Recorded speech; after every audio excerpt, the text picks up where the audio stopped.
इतिहास में पहली बार धर्म, क्षेत्र, जाति और भाषा में बटा ये भूभाग एक संप्रभुता संपन्न राष्ट्र बना। न्यूज़ रिपोर्टर नेटवर्क भारत के संविधान का हर पहलू आपके सामने रखेगा। संविधान देश का सर्वोच्च कानून होता है। ये महज एक किताब नहीं बल्कि भारत की आत्मा है। चलिए अब जानते हैं कि आखिर संविधान है क्या। संविधान वो ग्रंथ है जो सरकार, प्रशासन और व्यवस्था के तमाम अंगों को कामकाजीय शक्ति देता है और उनका दायरा भी तय करता है। यानी देश कैसे चलेगा, सरकार किस तरीके से काम करेगी और व्यवस्था का हर अंग कैसे काम करेगा, ये संविधान द्वारा ही तय होता है। देश में जो कुछ भी होगा संविधान के मुताबिक होगा। आज़ादी के आंदोलन के समय ज़्यादातर स्वतंत्रता सेनानियों और कानून के जानकारों ने ये महसूस किया कि भारत में शासन व्यवस्था के लिए नियम बनाने की ज़रूरत है। वे चाहते थे कि शासन व्यवस्था के नियम तय करने के लिए लोगों की एक संविधान सभा का गठन किया जाए। अंग्रेज सरकार इस सभा के लिए बिल्कुल भी तैयार नहीं थी। 1935 में अंग्रेजों ने इस मांग को शांत करने के लिए अपनी तरफ से गवर्नमेंट ऑफ इंडिया एक्ट 1935 बनाया। कांग्रेस ने इसका ये कहकर पूर्ण विरोध किया कि इसे भारत के लोगों द्वारा नहीं बनाया गया है।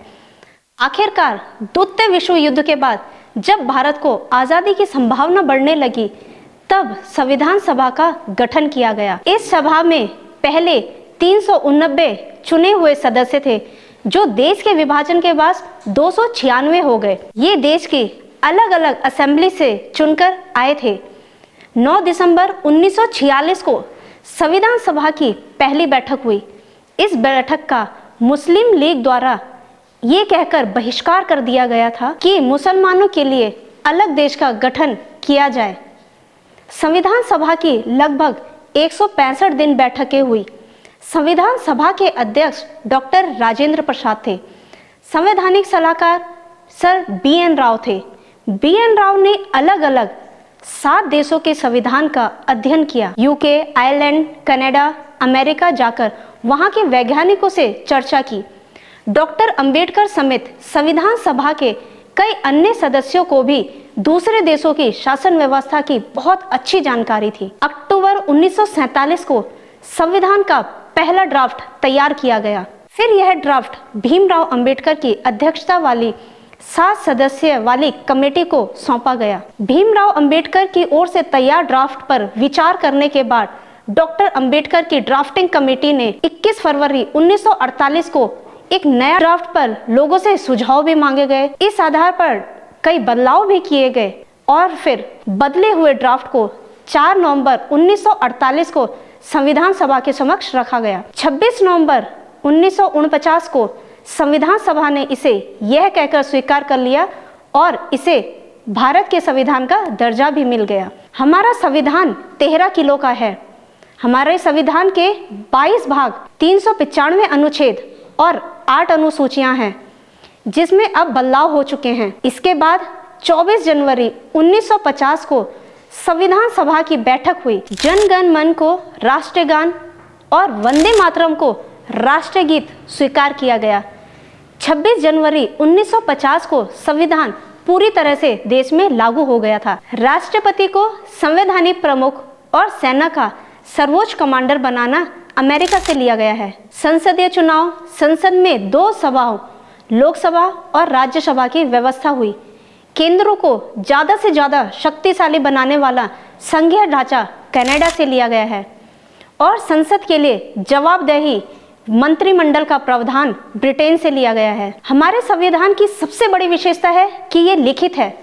यूनाइटेड किंगडम में लिखित संविधान नहीं है। यहाँ परंपराओं की तरह चली आ रही बातों का पालन किया जाता है। कई देशों में संविधान में बदलाव संभव ही नहीं है, जबकि कई देशों में संविधान में बहुत आसानी से बदलाव किया जा सकता है। एकल नागरिकता ब्रिटेन से ली गई है। अमेरिका में जबकि दोहरी नागरिकता का प्रावधान है। संविधान में मौलिक अधिकार का वर्णन किया गया है।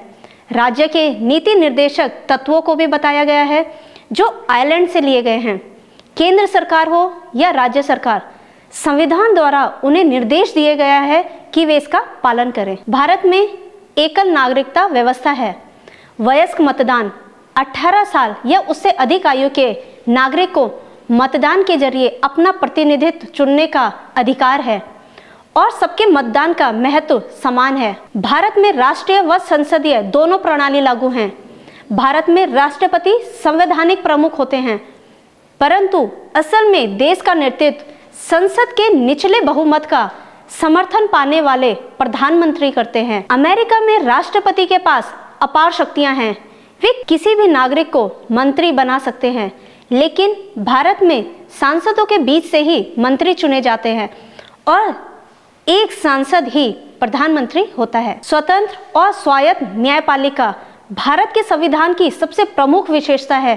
न्यायपालिका बिना किसी बाहरी दखल के अपने कार्यों को कर सकती है। भारत के हर नागरिक को मौलिक अधिकार देना भारत के संविधान की सबसे बड़ी विशेषता है। इसका हनन नहीं किया जा सकता। अगर सरकार के किसी फैसले से नागरिक के मौलिक अधिकारों का हनन हो रहा है तो वह सुप्रीम कोर्ट या हाई कोर्ट का दरवाजा खटखटा सकता है। आरक्षण। अब आपके मन में ये सवाल आ रहा होगा, जब संविधान जाति के आधार पर भेदभाव की मनाही करता है तो आरक्षण क्यों?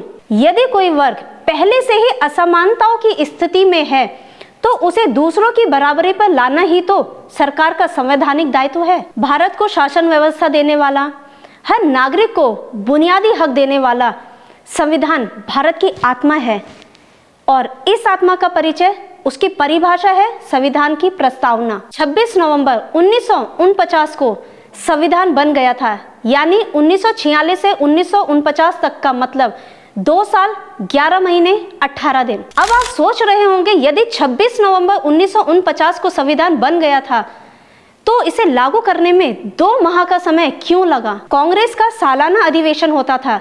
दिसंबर 1929 को लाहौर अधिवेशन हुआ, जिसके अध्यक्ष थे नेहरू जी ने रावी नदी के तट पर ही पूर्ण स्वराज की मांग कर दी थी। उन्होंने वहां घोषणा की कि आगामी 1930 को अंतिम रविवार यानी 26 जनवरी को हम तिरंगा लहरा देंगे, अंग्रेज सरकार इसके लिए आजादी दे या ना दे। उन्होंने कहा 26 जनवरी 1930 से 1949 तक इसे स्वाधीनता दिवस के रूप में 26 जनवरी को हर साल मनाया गया। अब 1949 यानी 26 नवंबर 1949 को संविधान भी बनकर तैयार हो गया था। संविधान दिवस को समाप्त नहीं किया जा सकता था, इसलिए इसे 2 माह रुककर 26 जनवरी 1950 को स्वाधीनता दिवस को संविधान दिवस बनाया गया। जनवरी 1950 को डॉक्टर राजेंद्र प्रसाद ने गवर्नमेंट हाउस के सेंट्रल हॉल में इंडिया के प्रथम राष्ट्रपति के रूप में शपथ ली। 26 जनवरी को राजपथ पर परेड की जाती है। सेना अपने हथियारों को प्रदर्शित करती है। बाहरी देशों के प्रधानमंत्री या राष्ट्रपति को मुख्य अतिथि के रूप में हर साल भारत बुलाया जाता है। इस साल के मुख्य अतिथि है मिस्र के राष्ट्रपति अब्देल फतेह अल सीसी। भारत का संविधान दुनिया का सबसे बड़ा व लिखित संविधान है। हमारे संविधान निर्माताओं ने पूरी कोशिश की है कि भविष्य में कोई भी बात, कोई भी व्याख्या या कोई भी विश्लेषण के लिए ना छोड़ी जाए। देश को संविधान देते वक्त संविधान सभा के सदस्यों ने जो शपथ ली थी, उस शपथ से हम सब बंध गए हैं। हमारा फर्ज है हम संविधान के बुनियादी मूल्यों को समझें और उनका सम्मान करें। तो आज की इस वीडियो में मैंने आपको भारतीय संविधान के बारे में विस्तार से बताया है। उम्मीद करती हूँ इस तरह के वीडियो आप आगे भी पसंद करते रहेंगे। तो हमारे चैनल को न्यूज़ रिपोर्टर नेटवर्क को लाइक, शेयर और सब्सक्राइब करना ना भूलें। धन्यवाद। अगर आप हमारे चैनल पे नए हैं तो चैनल को सब्सक्राइब करें और साथ ही बेल आइकन को प्रेस करें ताकि उत्तराखंड की कोई भी अपडेट मिस ना हो पाए।